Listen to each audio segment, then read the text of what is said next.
Hello and welcome to Shenanigans. Today I'm gonna talk about some features or things I think are either underrated, overrated, underused, overused, or possibly some things think I need to be expanded on. Here's the thing: I don't think this is overrated or overused. I just had to put it somewhere, and this is the I thought this was the right option. However, look at the Emperor. One of the strongest bosses in the game. He's harder than a tsunami. Can probably take an asteroid to the fist and be still functioning. And has apparently shattered the moon in an alternate universe. So, yeah. However, if you look at its actual stat window, when you can see in the game on some enemies, or most enemies, it doesn't have anything. It has no damage resistances at all.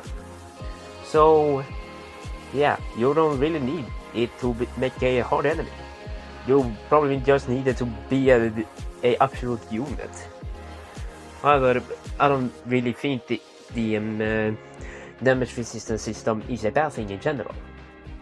In fact, I think it's a neat mechanic. I don't really like it, but it incentivizes you to actually think and learn from your mistakes. You can just switch to another tower. But to be honest, just because if this wouldn't exist, you would need more towers that deal another damage resistance, or need them a lot more towers to defeat something like this, for example the Apex Predator, because it has basically every damage resistance in the game, and the command bar. It even has melee resistance. So yeah, this is not overrated, but yeah. I mean, this is not a bad mechanic per se, however, it's not that necessary. This is like the ignore that damage resistance. Some towers have it, some towers don't, and it's gonna be mandatory if you have a high abundance of flying enemies. I mean, it could be worse. I mean, most enemies don't need to do this, but for harder game modes it makes sense. But yeah, it can be a pain in the ass. I mean, this is really annoying. I mean, most bosses are either meant to be appearing in the endgame or are endgame bosses. Something like the Eradicators or the Plague Doctor. They are meant to be endgame bosses that reappear in some game modes. However, in my opinion, not really a fan of this on enemies. Like take for example the Wendigo Hunter. Nightmare deals 200 damage. A singular one, that's not a problem. In a horde, really a problem. So, yeah, either some of these game modes need to give towers a cost buff or a bump in the DPS or health department, so they can survive more than 3 shots.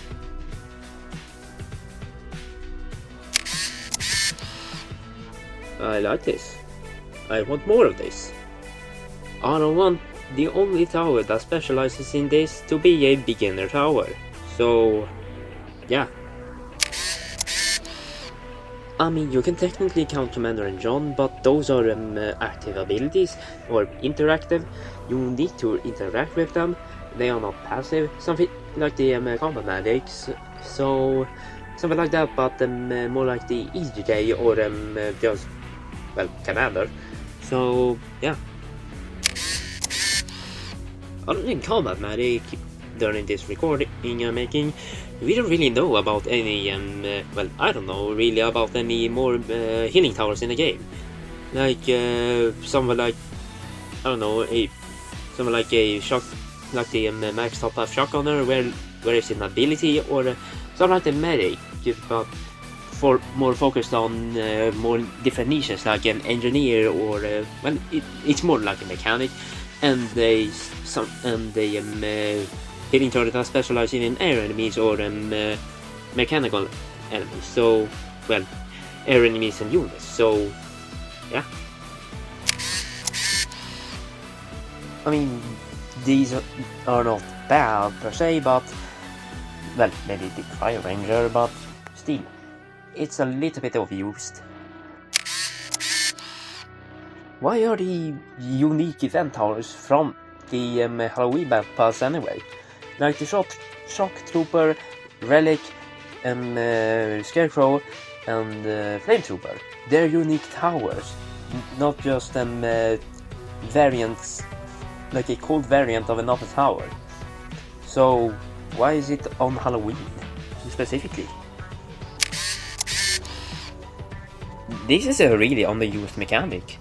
Like something like the what was it called? Recall a Life for tower made also a few months ago. Or something more unique, so like a manually reloading tower. So yeah, this is really unique. Like, this is only on 2 enemies in one single event. Like, why isn't this more common? Like a slime that is impervious to most damage types, but gets demolished by explosives, or something more unique, like something having a higher damage resistance to something like explosives, but when something has ignored explosive resistance, it becomes a vulnerability instead. I'm a genius.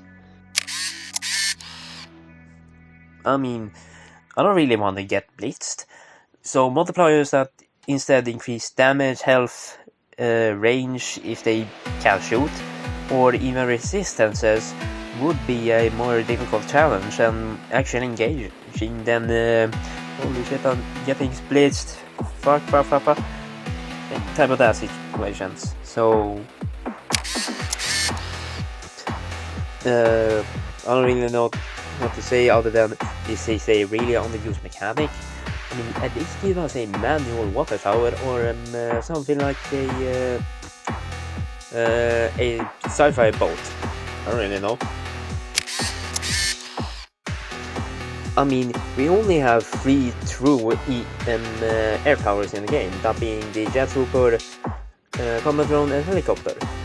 You can get a fighter jet that's does like the Reaper drone upgrade and then spins around the map, but follows the enemies when they are spotted, or I don't know, something like one my idea says air the spawner tower.